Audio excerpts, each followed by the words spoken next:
নাইরা চলো আমরা একটু ঘুরতে যাই, চলো একটু মালদ্বীপ যাই, এই টাইপসের অফারগুলো দেয়। আসলে এটা স্পন্সার্ড রেস, আমি আসলে প্রাইসটা বলতে পারবো না, বাট 1 লাখ প্লাস। আসলে মান্থলি ইনকাম 6-7 লাখও হয় অনেক সময়, শাড়ি পরাই হবে না, তো ওই জন্য আমার পার্লারে যেতে হয় শাড়ি পরতে গেলে। কোন বয়সী ছেলে? 50 প্লাস। এখন তারা সুগারডারি কিনা আমি জানি না, বাট এই টাইপসের এইজের লোকেরাই বেশি পছন্দ করে। বয়স্ক লোকেরা কেন জানি একটু টার্গেট করে আমাদেরকে, তুমি যেটা চাও সেটাই দিব, ফ্ল্যাট চাইলে ফ্ল্যাট দিব, গাড়ি চাইলে গাড়ি দিব। আলহামদুলিল্লাহ সবার দোয়াতে অনেক ভালো আছি। আজকে অ্যাওয়ার্ড পাচ্ছি হচ্ছে অ্যাজ এ প্রফেশনাল নিজে এডি মাল্টিমিডিয়া স্টার অ্যাওয়ার্ড থেকে আমাকে অ্যাওয়ার্ডটা দেওয়া হচ্ছে, তো সেটাই নিতে আসছি। স্পেসিফিক কাজ বলতে যেটা ডিস্ক জকি হিসেবে কাজটা করছিলাম 7 ইয়ার্স ধরে, সেটার হিসেবে আজকে অ্যাওয়ার্ডটা দিচ্ছে, যেহেতু এতদিন ধরে একটা ভালো কাজ করে এসেছে। তো এতদিনও অনেকগুলো অফার্স পেয়েছি অ্যাওয়ার্ড রিসিভ করার, তো এটা আমার 4th অ্যাওয়ার্ড শো। তো এর আগে 3টা নিয়েছি, তো অ্যাওয়ার্ড নিতে ভালোই লাগে, যেহেতু অফারগুলো পাচ্ছি, ভালো কাজ করছি, সবাই চাচ্ছে যে আসো তুমি আসো। আসলে এটা স্পন্সার্ড রেস, আমি আসলে প্রাইসটা বলতে পারবো না, বাট 1 লাখ প্লাস। তো অবশ্যই গোল্ড। এটা নিয়েছিলাম 90। মান্থলি কস্ট 2.5 থেকে 3 লাখ। যেহেতু অনেক বছর ধরে কাজ করছি, ভালো ভালো শোগুলো করছি, আর পেমেন্টগুলো ওভাবে নিচ্ছি, তো আসলে মান্থলি ইনকাম 6-7 লাখও হয় অনেক সময় 5-6 লাখও হয় না, ওভাবে পড়তে পারি না।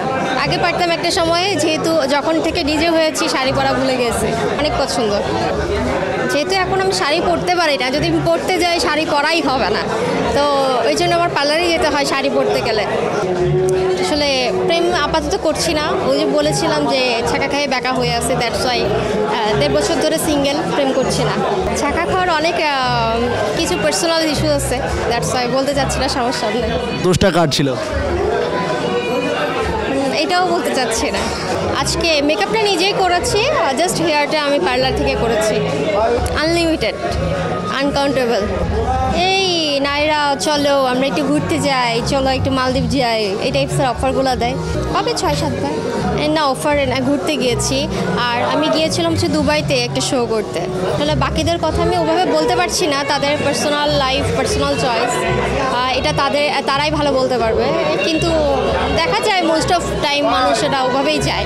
আসলে মিডিয়া ইন্ডাস্ট্রি যদি একদিক দিয়ে বলি ভালো, আরেক দিক দিয়ে যদি বলি তো ওভাবে ভালো যাচ্ছে না। সবাই সবার মতো কাজ করার ট্রাই করছে, উপরে ওঠার চেষ্টা করছে, তো চেষ্টাতে দেখা যায় কি মিডিয়া ইন্ডাস্ট্রিটাই খারাপ হয়ে যাচ্ছে। কোন বয়সী ছেলে? 50 প্লাস। অবভিয়াসলি এখন তারা সুগারডারি কিনা আমি জানি না, বাট এই টাইপসের এইজের লোকেরাই বেশি পছন্দ করে।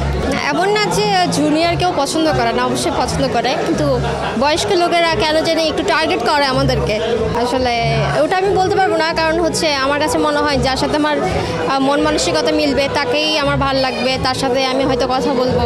হ্যাঁ অবশ্যই আসে, বাট ওই যে আমি বললাম যে এইসব অফার আমার কাছে কোনো মাইনেই নেই, আমার কাছে মানেই হয় না এসব অফারের।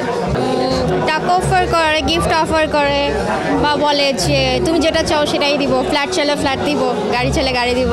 আমার কাছে এগুলো দরকারই নেই, কারণ আমি একটা হ্যান্ডসাম অ্যামাউন্ট ইনকাম করি নিজেই। সো আমার কাছে মনে হয় না যে কারো জিনিস নিয়ে ওটা একটা ওয়ান কাইন্ড অফ ভিক্ষা, ওই টাইপসের জিনিসটা আমি ঘুরবো। আমার হাইট নিয়ে কোনো দুশ্চিন্তা নেই, কারণ আমার আমি কাজ করতে পছন্দ করি, আমি সব কিছু শিখতে পছন্দ করি, তো হাইটটা আমার কাছে ফ্যাক্ট না, কাজেই দেখাই দিচ্ছি আমি সবাইকে। দেশে দেশে সবার সাথে দ্য নিউজ।